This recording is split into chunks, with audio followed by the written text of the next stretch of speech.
Shalom Sobat Alpetra Ministry dimanapun Anda berada. Cinta Tuhan, cinta keluarga, dan jaga kesehatan.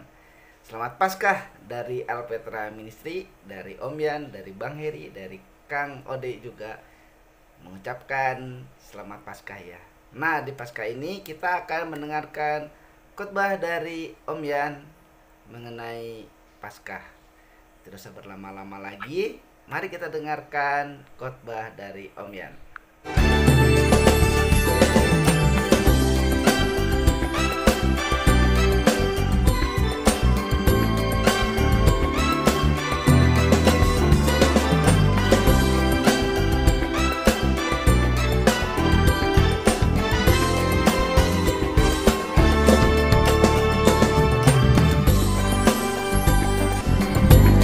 Saya semua berkat semua pemirsa Alpetra.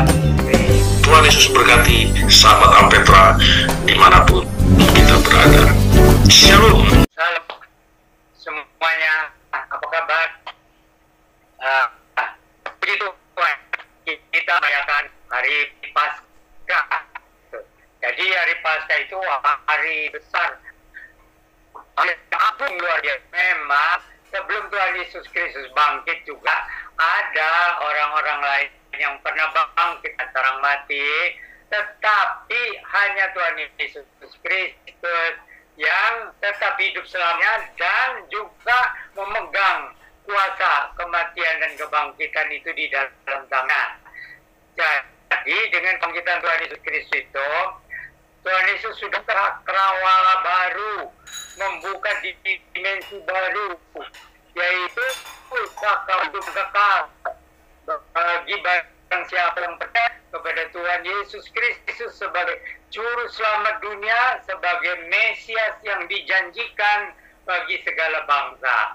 Nah, ini sangat penting.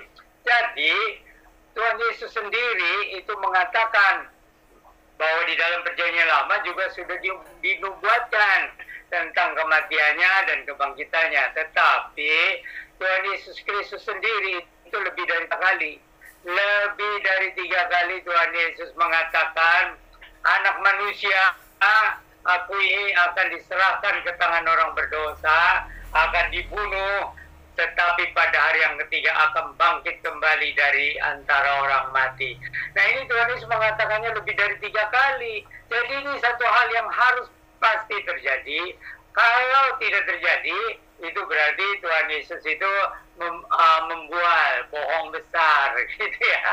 Tetapi ternyata Tuhan Yesus Kristus itu tidak pernah bohong sama sekali. Bahkan nubuatan tentang dirinya sendiri bahwa dia akan bangkit dari orang mati itu dibuktikan, dan itu pun bukan diam-diam.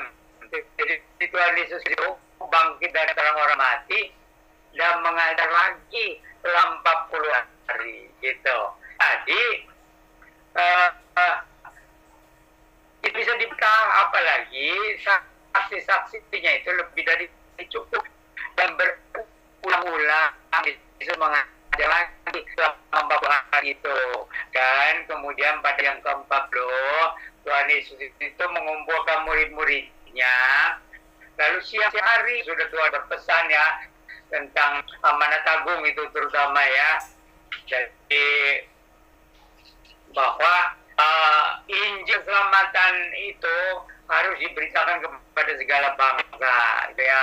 Karena manusia berdosa, upah dosa itu maut. Jadi kalau manusia tidak diampuni dosanya dan tidak diampuni gitu oleh kuasa Roh Kudus, maka manusia tidak punya harapan. Sesudah mati ya udahlah, busuklah, dan akan kalau yang percaya Alkitab ya bahwa manusia akan diadili gitu ya. Sesudah diadili ya dilemparkanlah ke dalam api neraka ya, untuk kebinasaan yang kekal. Tapi bersyukur Tuhan Yesus Kristus itu betul-betul luar biasa ya. Dia sendiri yang mengalahkan kematian. Tentu mungkin juga ada bekas-bekas mahkota duri juga ya, itu rambut jadi nggak diperlihat. Jadi yang diperlihatkan itu yang bekas saya di sebelah mana katanya ada orang yang bilang di tangan bolongnya di sini, di tapak. Ada bilang bolongnya itu di pergelangan tangan. Kenapa? Karena katanya kalau yang di telapak tangan bolong itu nggak kuat katanya menyangga gitu ya. Tetapi kan tentara Romawi kan punya cara tuh supaya jangan sampai jatuh. Tetapi oke lah, itu kita tidak mempermasalahkan apakah itu tangannya yang telapak tangan yang berlubang paku yang bolong itu ya, apakah juga itu pergelangan tangannya Tuhan Yesus ya yang dibolongi pakai paku gitu ya. Nah itu kita tidak mempermasalahkan ya, karena yang jelas Tuhan Yesus Kristus bisa mengalahkan kuasa kematian ya. Dan kepada seperti apa? Kelihatannya mirip seperti tubuh yang lama gitu, kelihatannya seperti itu lama, tetapi sudah beda kualitas karena ini tuh kebangkitan. Jadi tidak akan mati lagi dan bisa menembus ruang-ruang gitu ya. Dan hampir seperti malaikat di surga, hanya bedanya kalau malaikat di surga itu kan roh. Itu roh kalau malaikat-malaikat. Tapi kalau Tuhan Yesus masih memakai tubuh yang seperti semula gitu ya, hanya ini tubuh kebangkitan. Jadi tidak terikat oleh ruang dan oleh waktu gitu. Jadi dia bisa menembus tembok gitu, bisa menembus sekat-sekat gitu ya. Nah itu jadi Tuhan Yesus Kristus bangkit kembali dari antara orang mati, tetapi supaya hal ini menjadi nyata bukan satu doang semata-mata, tapi juga darah mengalir dari seluruh tubuhnya. Nah itu jadi begitu peristiwanya, dan bukan terjadi malam hari, itu terjadi siang hari ya. Waktu Yesus disalibkan itu lebih lagi itu saksi-saksinya kan orang-orang visi itu ya, partai keagamaan yang jahat, yang munafik itu, dan juga ahli-ahli Taurat itu yang untuk memastikan, dan juga ada pemerintah Romawi. Jadi waktu itu bangsa Israel kan dijajah di bawah pemerintahan kekaisaran Romawi. Jadi kalau hukuman mati itu tidak boleh sembarangan. Itu harus ada saksi dari pemerintah, ya pemerintah jajahan, untuk memastikan gitu. Nanti dicatat, diarsipkan. Jadi tentang kematian Yesus di kayu salib itu ya, dihukum mati oleh musuh-musuhnya itu, diarsipkan oleh pemerintah Romawi ya. Jadi ini bukan rekayasa. Kalau katanya itu Yesus mati di salib itu bohong-bohongan katanya ya, enggak, atau orang lain misalnya ya yang diserupakan dan sebagainya. Tetapi begitu Yesus mati dan itu disaksikan oleh begitu banyak orang, kemudian mayatnya diturunkan, itu diperiksa sekali lagi oleh tentara-tentara Romawi itu, diperiksa lagi, benar nggak mati, apakah mungkin dia pingsan aja gitu kan. Nah untuk memastikan itu ditusuk oleh tentara Romawi itu, lambungnya ditusuk. Nah, kemudian keluar darah campur air katanya ya. Nah itu jadi untuk memastikan Yesus itu betul-betul mati itu secara ya, dengan saksi-saksi dan bukti-bukti. Rakyat Yahudi waktu itu maksud maksa bahwa Yesus harus dihukum mati, disalibkan.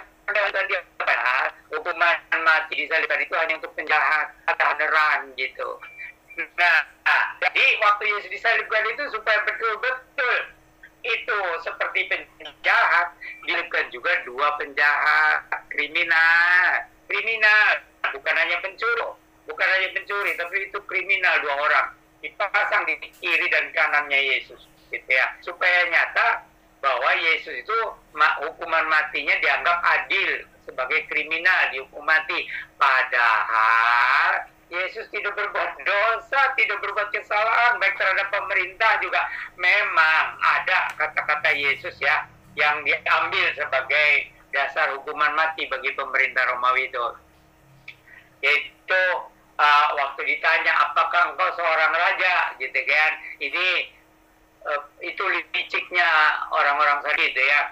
Itu sebenarnya pertanyaan menjebak ya, licik. Bagaimana raja orang Yahudi dia tidak membawa pasukan ya enggak gitu, hanya berapa segelintir murid saja gitu ya. Tapi mereka itu itu licik. Jadi bertanya, apakah engkau raja orang Yahudi?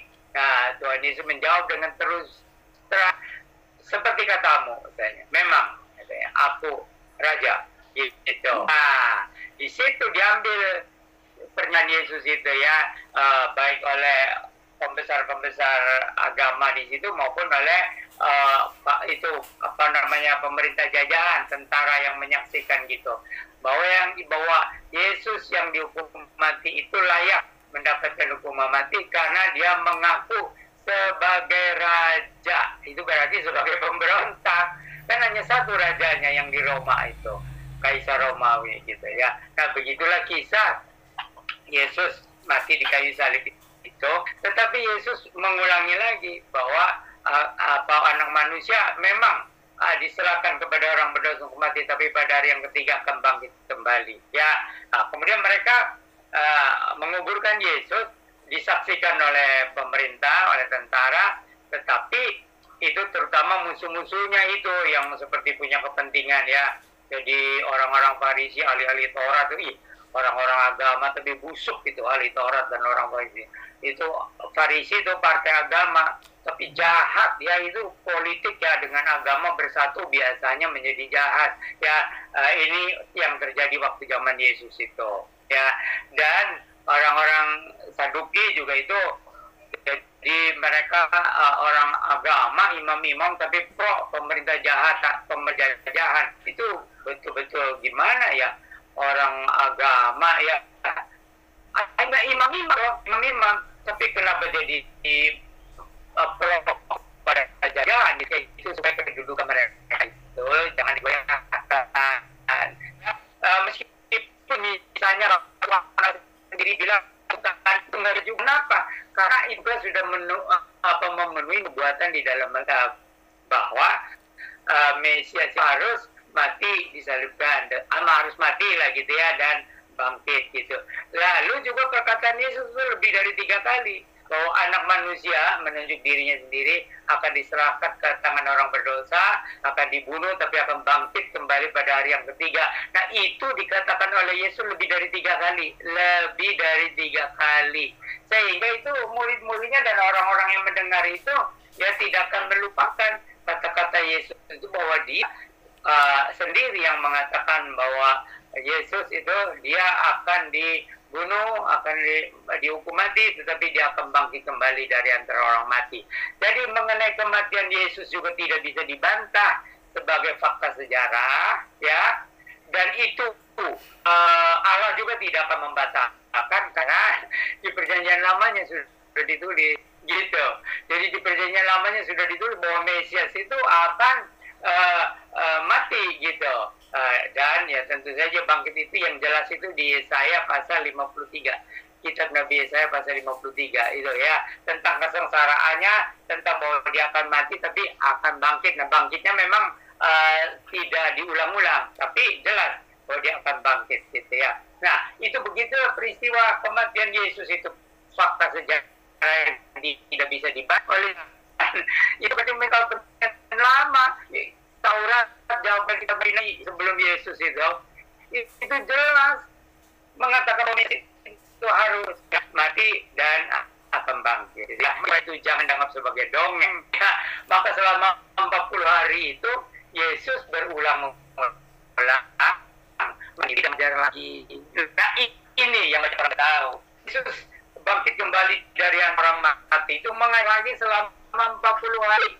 Ya, kadang-kadang ikut makan meskipun dia tidak perlu makan. Gitu. Tetapi kadang-kadang makan bersama murid sebagai persekutu ya. Selesai ngajar ya Yesus hilang gitu ya. Nanti datang lagi, tapi belum pulang ke surga gitu. Ini yang banyak yang belum tahu ya. Jadi Yesus 40 hari itu mengajar lagi, tapi tidak selalu bersama-sama dengan murid itu. Ya, tapi ikut makan, tapi tidak ikut tidur gitu ya. Jadi dia punya tempat sendirilah, mungkin bersama malaikat-malaikat kali ya. Gitu. Jadi itu selama 40 hari Yesus bangkit mengajar lagi selama 40 hari itu ya, sebagai kenyataan. Lalu pada hari yang ke-40 dikumpulkan murid-muridnya ya, Dan itu terjadi pada waktu siang-siang hari. Tuhan Yesus berkata, itu penegasan lagi, kamu pergilah, beritakanlah Injil keselamatan kepada segala bangsa, gitu. Nah, nanti aku akan datang kembali. Nah, dan kamu harus menunggu kuasa dari sorga. Kamu akan diperlengkapi dengan kuasa dari tempat maha tinggi. Jadi kamu tunggu. Jadi mereka itu lalu pergi ke Yerusalem, dia mencari tempat berdoa 10 hari. Mungkin berpuasa juga, ya mungkin malam buka lah gitu ya.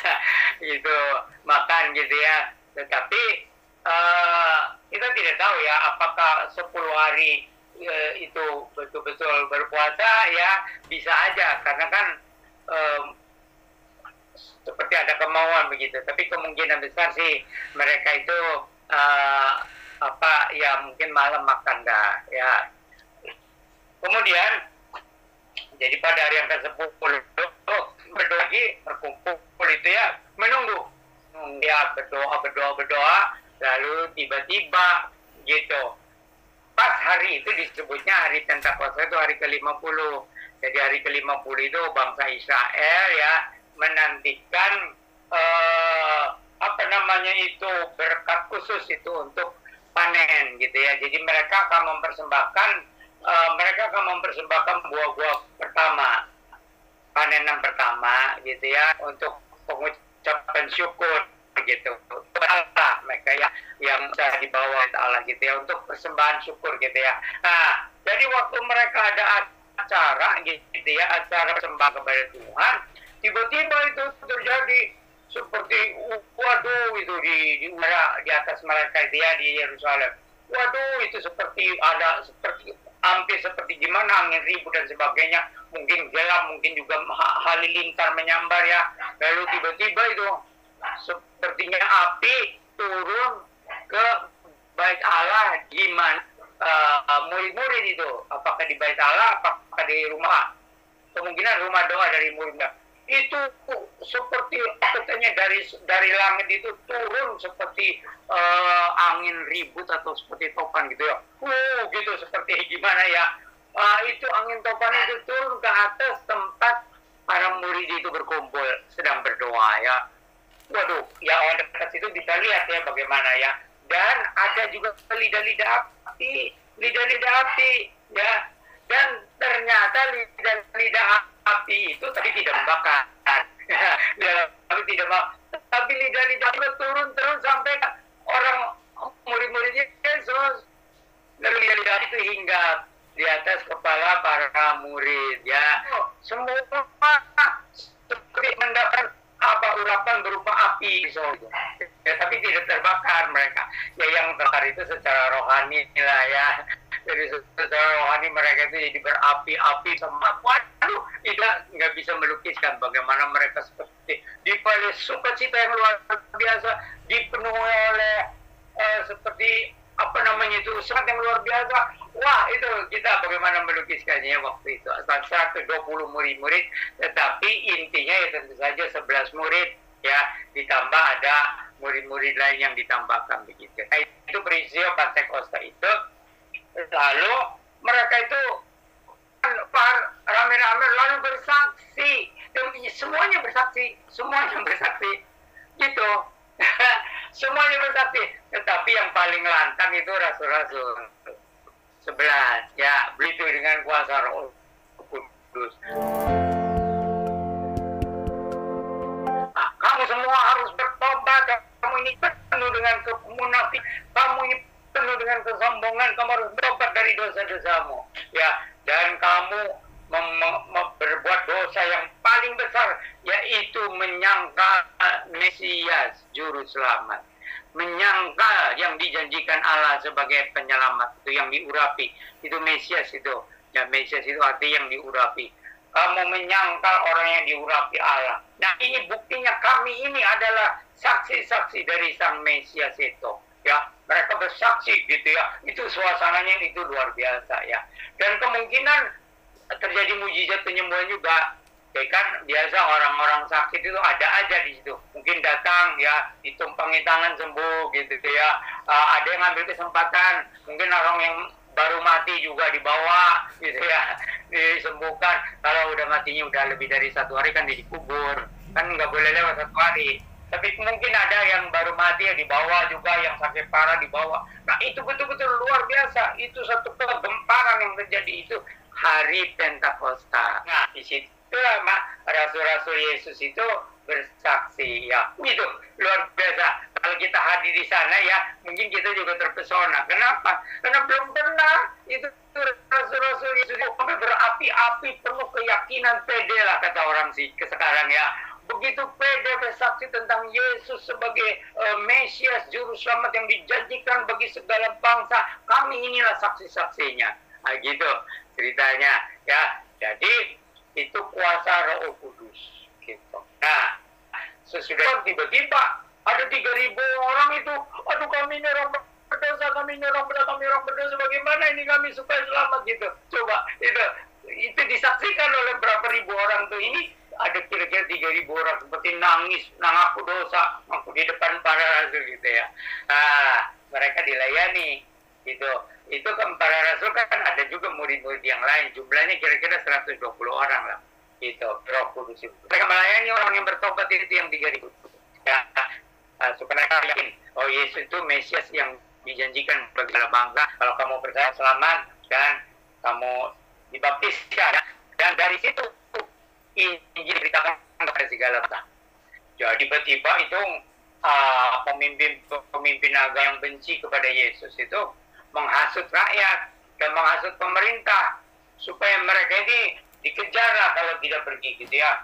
Ditangkap dari cara manusia mereka itu sepertinya mau disingkirkan, mau ditangkap, mau dipenjara, mau disiksa. Tapi cara Tuhan mereka jadi tersebar ke segala bangsa, memberitakan Injil keselamatan bahwa Mesias, Juru Selamat yang dijanji-janji dalam perjanjian lama itu sudah datang. Mesias itu adalah Yesus.